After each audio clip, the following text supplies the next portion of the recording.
Welcome to personal finance bulletin money time में हूं आपके साथ मीनू शर्मा और लेकर हाजिर हूं आपकी जेब और जिंदगी पर असर डालने वाली पर्सनल फाइनेंस, बिजनेस और पॉलिसी से जुड़ी तमाम बड़ी खबरें। तो इसके अलावा एक चीज मैं और आपको बताना चाहूंगी कि इस बुलेटिन में हम आपको देंगे 1 फरवरी को पेश होने वाले देश के आम बजट की तमाम बड़ी अपडेट। तो चलिए फटाफट शुरू करते हैं इस बुलेटिन का सिलसिला।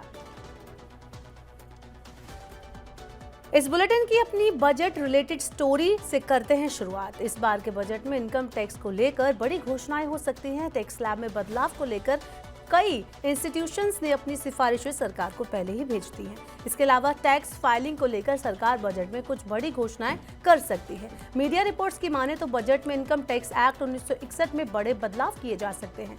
इस प्रस्ताव को सरकार अंतिम रूप देने में लगी हुई है। बता दें कि जनवरी के मध्य से नए एक्ट का ड्राफ्ट चर्चा के लिए जारी किया जा सकता है। इस बदलाव का अहम मकसद टैक्स फाइलिंग को आसान करना है, जिससे टैक्स से जुड़े विवाद कम किए जा सके और आम लोग भी आसानी से टैक्स फाइल कर पाएं।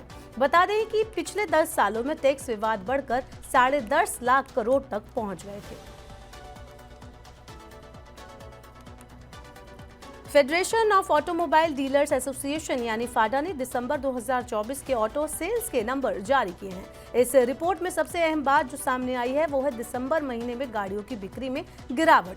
दरअसल मंथली आधार पर गाड़ियों की बिक्री में लगभग 12% की गिरावट देखने को मिली। वहीं अगर हम इसे एक महीने पहले यानी नवंबर 2024 के आंकड़ों से इसकी कंपैरिजन करें तो ऑटो सेल्स में 45% की तेज गिरावट देखने को मिली।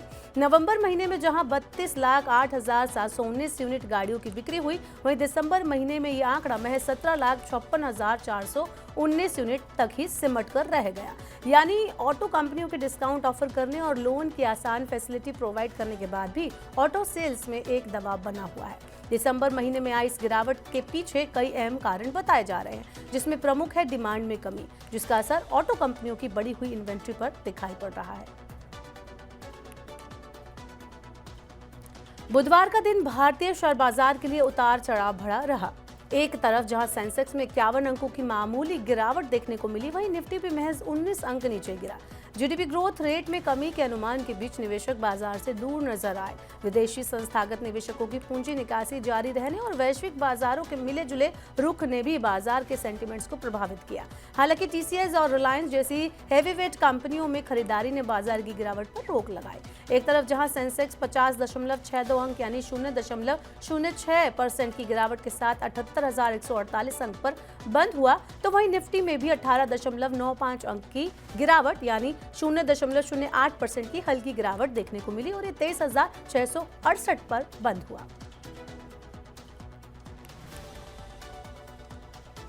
भारतीय सराफा बाजार में आज सोने के भाव में तेजी देखने को मिली, वहीं चांदी की कीमतों में आज गिरावट दर्ज की गई। India Boolean and jewellers association यानी इब्जा के मुताबिक 24 कैरेट सोना 77,410 प्रति 10 ग्राम पर पहुंच गया और 22 कैरेट वाले सोने की अगर हम बात करें तो ये 77,100 रुपए प्रति 10 ग्राम पर पहुंच गया। बता दें कि सोने की कीमतों में तकरीबन 284 रुपए की बढ़ोतरी देखने को मिली। बात करें अगर सिल्वर की यानी चांदी की, तो चांदी की कीमतों में मामूली गिरावट दर्ज की गई। चांदी तकरीबन 6 रुपए सस्ती होकर 89,468 रुपए प्रति किलो पर बिक रही है। रोड एक्सीडेंट से पीड़ित लोगों का सरकार 1.5 लाख रुपए तक का मेडिकल ट्रीटमेंट कराएगी। केंद्र सड़क परिवहन एवं राजमार्ग मंत्री नितिन गडकरी ने इस बात की घोषणा की है। इसके लिए सरकार जल्द ही एक नई स्कीम शुरू कर सकती है, जिसके तहत सड़क दुर्घटना के बाद 7 दिन तक पीड़ित 1.5 लाख रुपए तक की फ्री मेडिकल ट्रीटमेंट करा सकेंगे। बता दें कि ये स्कीम हर तरह की गाड़ियों से होने वाले हादसों को कवर करेगी, जिसके लिए national health authority, police, hospitals और राज्य स्वास्थ्य एजेंसियां मिलकर एक साथ काम करेंगी।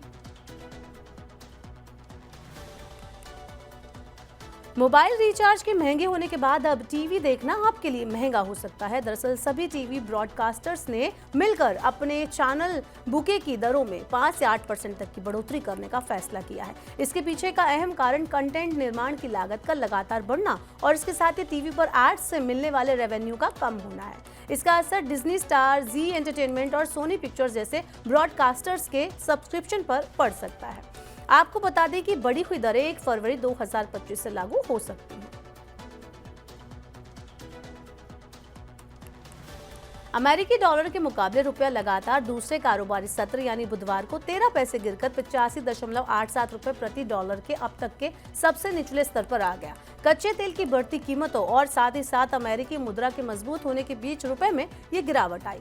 फॉरेक्स मार्केट में रुपया 85.82 प्रति डॉलर पर खुला और दिन के कारोबार में 85.89 प्रति डॉलर के सबसे निचले स्तर पर पहुंचने के बाद अंत में 85.87 प्रति डॉलर पर बंद हुआ, जो पिछले बंद भाव से 13 पैसे की गिरावट है। बता दें कि मंगलवार को रुपया 6 पैसे की गिरावट के साथ 85.74 प्रति डॉलर पर बंद हुआ था।